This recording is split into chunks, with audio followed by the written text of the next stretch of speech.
Hello everybody, welcome back to my channel. Before we start with the video, I'm going to say today is Wednesday the 29th of September 2021. And the reason I'm noting the date is because on Friday I've got a new single coming out to all the platforms. Apple Music, Spotify, all the platforms. In the description below, please go check out on Friday my new single. It's called I Know. There are also other songs there if you want to check out my other original music. Okay, let's get started with today's video. This thing and I have been friends for a long time now. About 4 or 4.5 years. We've been best friends. In my opinion, the Helix is the best modular digital unit out there ever. And it's not because it's the best, it's just because it works for me best. And soon I will make a comprehensive video about how I use the Helix to my advantage. Today, however, I'm going to talk about what do I do if I cannot use the Helix. First of all, if it's too big to take somewhere, like when I fly. Every now and again I get a gig that I need to fly to, and it's very difficult to take the Helix up on a plane when I have to take a mixer, a vocal unit, a guitar, maybe even 2 guitars.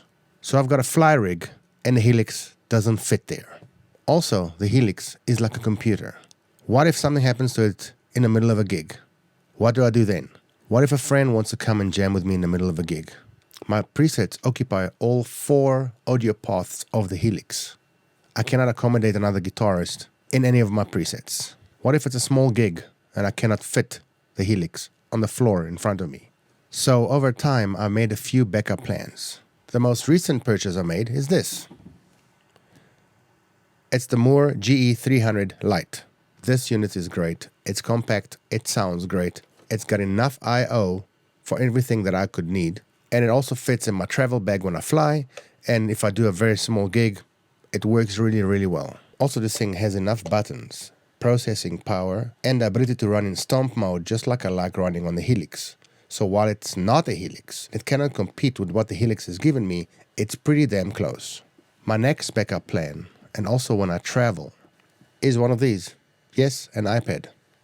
I have a couple of very good apps running on this iPad. One is called MKit and the other one is Bias FX 2. And together with an iRig input for guitar and an iRig Blue Board, I can control the iPad and the guitar sound from here, essentially giving me a way smaller but still powerful enough compact setup that I can take with me just about anywhere.